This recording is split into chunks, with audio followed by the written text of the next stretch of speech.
The Money Show. Personal Finance with Warren Ingram. 22 minutes now to 8 the time, and Warren Ingram, of course, certified financial planner, of course, the co-founder of Galileo Capital, joins us now. Tonight, the subject is a financial freedom number. Warren, good evening. You're going to have to stop me at the beginning here. What is a financial freedom number? You know, Stephen, when people kind of say to me, you know, how much do I need to be able to stop working? You know, I hate my job or whatever the deal is.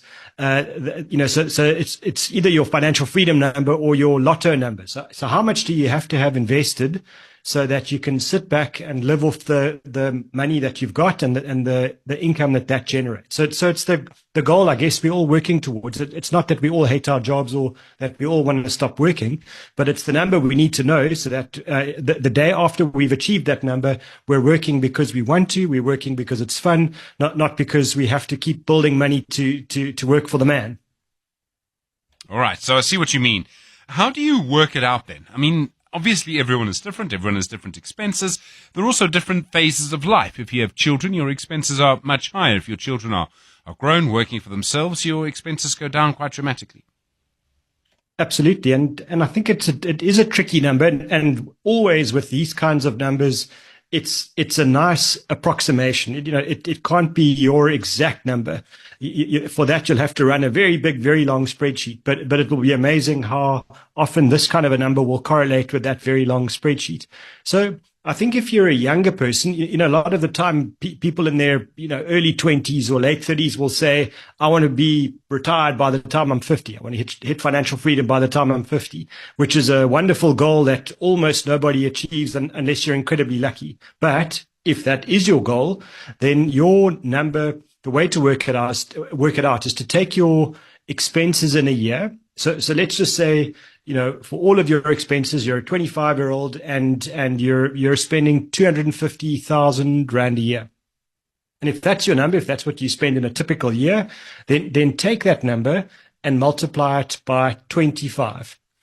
So the reason I say 25 is it gives you a lump sum, and if you were to draw from that on an annual basis, it will work out to the point where it adds up to your 250,000 Rand number. So very simply, if you're sitting there and you've got your phone and you say, well, my number is 250,000 a year, that's what I spend, multiply it by 25, and you get to a number of 6.25 million. So that's your lotto number or your financial freedom number. So if you hit that number, you can draw from that on an annual basis enough money to cover your 250,000 a year. And it should be, if you invest that money in a very kind of typical balanced portfolio over time, you should be able to get enough growth that you're beating inflation and still able to draw your 250 that then grows with inflation itself. So that's the starting point. And you're right, Stephen, if you're younger, then 25 times your expenses is your number. If you're older, so let's say you're at the other end of that working spectrum and you're 60 years old and you've got a couple of years to go of work, and hopefully your kids are largely out of your hair and you know they're part of your life but not part of your budget, then you can reduce that to 20 times your annual expenses, because you've got much less time to have to fund your expenses. So you're right. It does adjust depending on your age and circumstances. But it also, a lot of the time people will look at this and say, well, you know, I'm sure my expenses will change. It's quite rare that your lifestyle changes dramatically, whether you're 60 or 70. You know, you might spend a little bit differently, but your expenses are going to be largely in line and adjusted for inflation. I suppose so. And I mean, I suppose the big thing really is as you know, as you point out, it's time and expenses. And if you know what those are, there must be a huge amount of, I mean, if you know your numbers. So, I mean, I think most of us are not expecting, as you say, to retire at 50. For some of us, that's probably, you know, just complete fantasy. But does that still mean there's a benefit of knowing what your financial freedom number actually is? And I suppose one of them is just clarity. I mean, it's always useful to actually know what your target is. I think that's exactly right. We're kind of, a lot of people are grafting away, working as hard as they can, doing the best they can, but they don't really know that goal. What are they working towards? So just to use that example, let's say you do the exercise this year and your expenses work out, to the point where you multiply it by 25. And just for argument's sake, say your financial freedom number is 10 million rand, but you only have 2 million rand of investments. Now, that's not the idea of your financial freedom number is not to depress you now because you've got this huge gap. It's to give you a goal to say, well, that's what it is now. And there are a couple of things I can do to close that gap. Number one, can you do something about your expenses? Because if you can reduce your expenses a little bit, that has a 25 times impact on the amount of capital you need. So if you find a way to cut your expenses by 100,000 rand in a year, 100,000 times 25, my maths isn't that good, but I think it's a lot of money. And so by pulling one lever, reducing your expenses if you can, you can get your financial freedom number down. But secondly, it gives you a goal to work towards to say, well, if it was 10 million this year, next year, let me see if I can take my 2 million rand, let's say move it to 3 million rand. So now the gap is not 8 million, it's 7 million. So year after year after year, if you can get that progress going towards your goal, that's really what you want to know. You're 100% right. Most of us aren't going to stop work at 50 and be able to just sit back. So it's about saying, I know where I'm going and I know that I'm narrowing the gap. And if you keep narrowing the gap year after year, it gives you a nice rate of progress. And very few people have that kind of parity in their minds about where they're going and are they making progress. Equally, if you're not making progress, it's a nice wake-up call to say, no one's telling me what to do. I'm in control. Here's my number. I've calculated it myself. I need to make some hard choices if I do want to stop work younger, or I'm happy to carry on working to 65, or I'm going to have to keep going to 75 because I'm not willing to cut the expenses and I'm not going to save so much over my career. A lot of this is really, I suppose, about control over your time. I mean, if you have financial freedom and you don't need to work, you can decide what you're going to do. And that is really, I think for most of us, we see that as a massive goal. Absolutely. And for a lot of us, we would look at our careers and we would say, okay, it's a great dream. I want to hit financial freedom at 50. Once you start doing these calculations and you realize that it's possible, but it means that you're going to have to work incredibly hard in your normal career, 5 days a week, and then you're going to have to do a side hustle, in the evenings and on the weekends to earn that extra money. If hitting financial freedom at 50 is that important to you, you can spend the time earning the money to get to that goal. Equally, you might say to yourself, well, I kind of like work. I enjoy what I do. I've got no great desire to work, that hard that I'm, burning the candle at both ends just so that I can get to financial freedom at 50. I'm actually very happy to keep going to age 65. And so then, working in a nice sustainable pace, not burning yourself out, saving, enough, but not too much, getting that balance between life while you're working and saving and not just trying to defer everything to your retirement age. You can start to control how you spend your time generating money and equally make some informed decisions to say, gee, this is, this work thing is not so bad. It's not kind of as terrible as everyone thought. So I'm going to extend my career rather and enjoy extra holidays, enjoy the time and make the working life as enjoyable as possible. So I think you can pull different levers around time, than just saving as hard as you can because, that's the only thing you can do. You can control how long you want to work.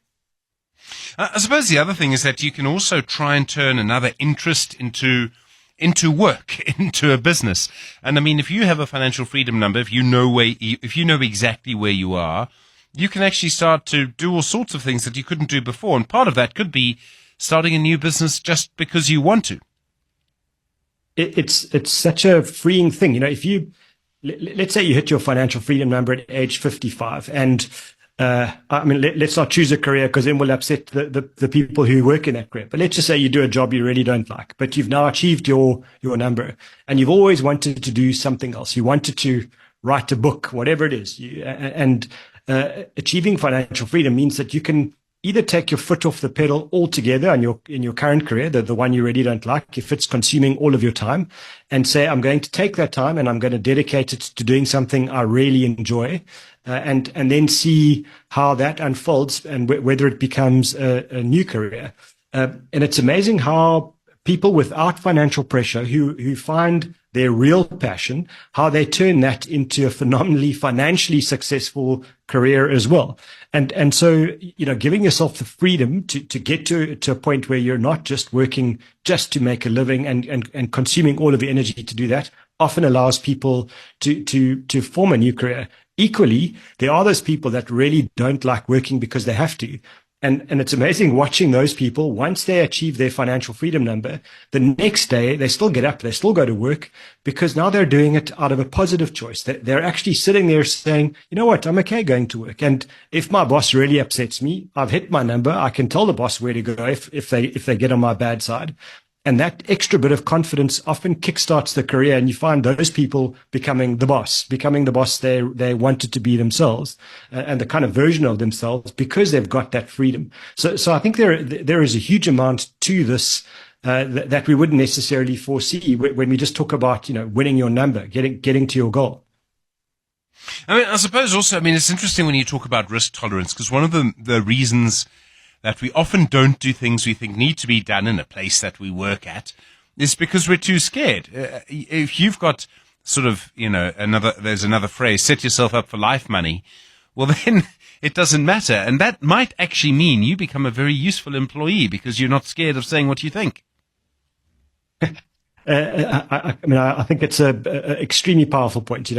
I've watched people do that in their careers where they were just so timid or so worried, and you don't really make very constructive long-term decisions based on fear. You should step into the right risks because it's the thing you think you should do.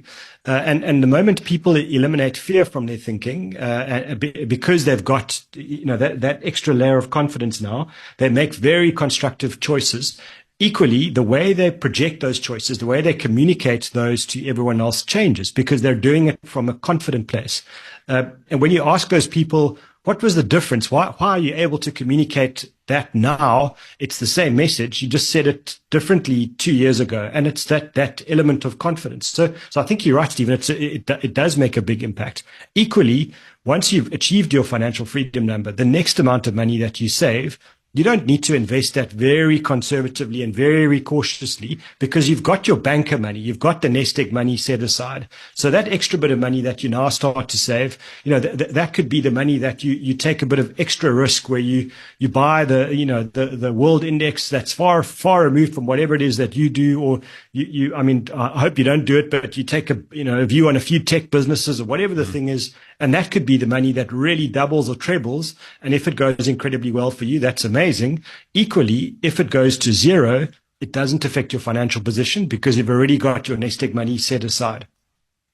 We're talking to Warren Ingram tonight, personal finance, of course, on The Money Show. He's a certified financial planner. We're talking about your financial freedom number. Moses has sent us a question. Warren, here's the question. The new two-pot system is almost here. It starts next week, and there's serious hype on social media. It looks like a lot of people are planning to withdraw from their retirement savings. I'm not sure if I should do it. I'm getting by on my current income, but I have a small emergency fund. My current savings will cover my expenses for 2 months. But the portion that will become available from my pension fund will give me added peace of mind. I want to leave it in my pension fund until I need it.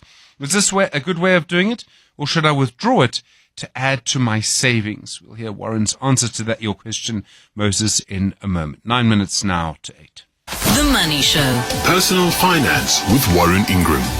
Warren Ingram, co-founder of Galileo Capital, with us on personal finance, of course, tonight. And Warren, you heard Moses's question. Should he withdraw money as part of the two-pot pension system simply to add to his sort of emergency fund, or should he keep it in the big pot? It's quite an interesting question, actually.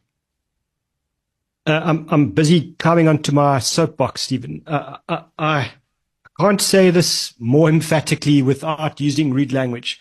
Please do not draw money from your retirement funds for almost any reason. If the loan shark is outside your front door with a cricket bat and about to break your knees, maybe that's a good reason to draw money from your retirement funds.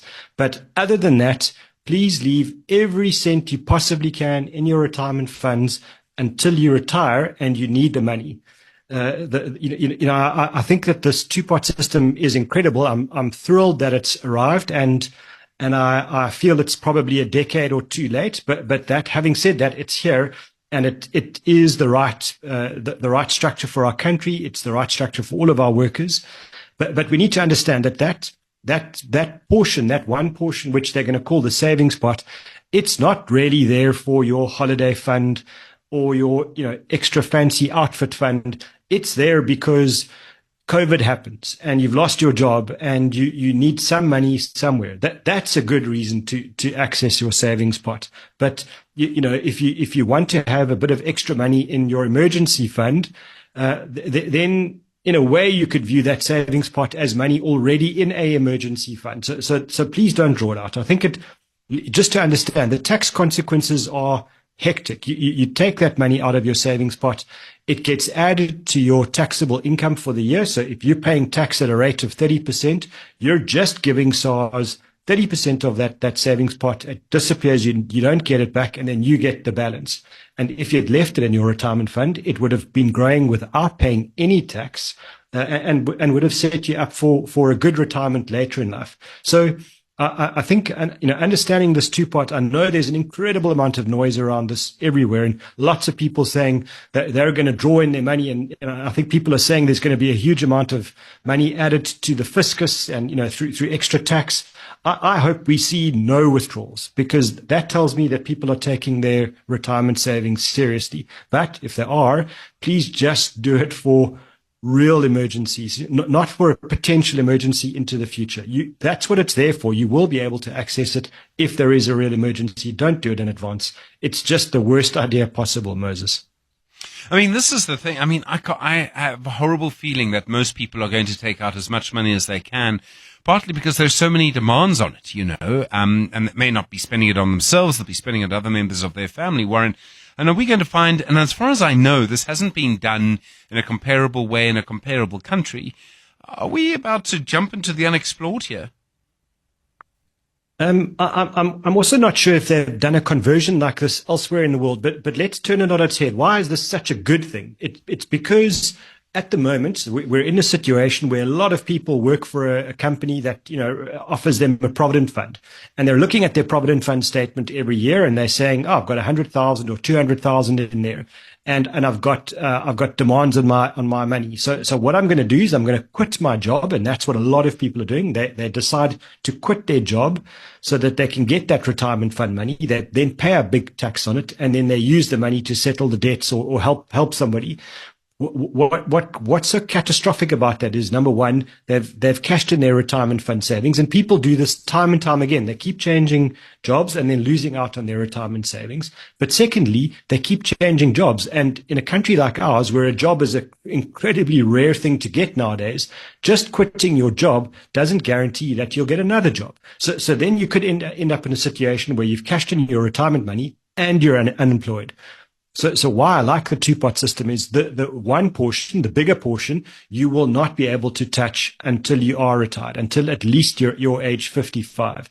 So I think that's the good part about this, Stephen, that makes me happy, because it's forcing people to leave the money behind and then giving them a little bit of money in emergencies, which is the kind of best compromise I think everybody could think of. It's interesting. I wonder if everyone else is going to see it like that. Warren Ingram, thank you so much. Nice to talk to you tonight. And of course, the magic, I suppose, of the financial freedom number. Warren is a certified financial planner and co-founder of Galileo Capital.